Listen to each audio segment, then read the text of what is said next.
Versailles ne s'est pas fait en un jour. Tout commence en 1629, lorsque le roi Louis XIII fait bâtir un pavillon de chasse, remplacé un peu plus tard par un château en briques et pierre. Le roi Louis XIV hérite de ce petit château. À partir de 1665, le souverain décide de grands travaux. Pendant 50 ans, il n'aura de cesse d'agrandir et de transformer ce qui deviendra le plus grand château d'Europe, Versailles.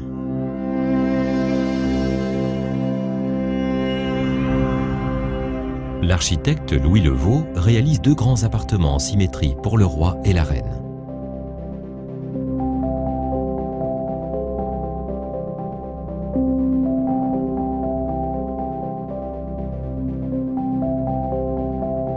Louis XIV a fixé le gouvernement et sa cour à Versailles.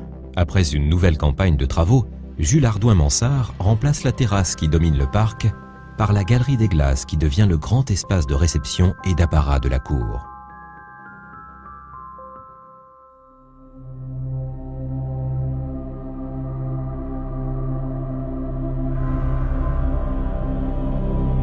Mansart agrandit à nouveau le château pour loger toute la famille royale, la cour et tous les services administratifs du gouvernement.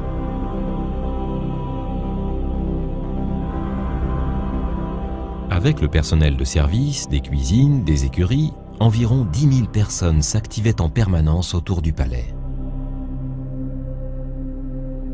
À la fin de son règne, Louis XIV déplace sa chambre au centre du château. Cette chambre rythme les cérémonies de la journée du roi et la vie de tous les courtisans de Versailles. Dominant l'ensemble des bâtiments, une chapelle royale est enfin érigée par Mansart à l'échelle du château. Lorsque le roi Louis XV s'installe à Versailles, il rompt avec l'étiquette stricte dictée par la cour. Il fait aménager de petits appartements pour plus de confort et d'intimité.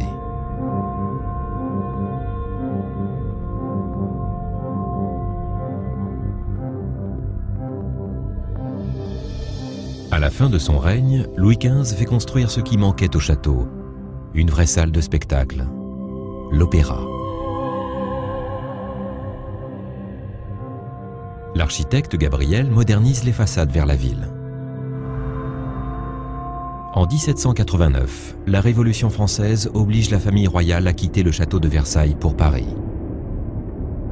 L'avenir du château est alors incertain.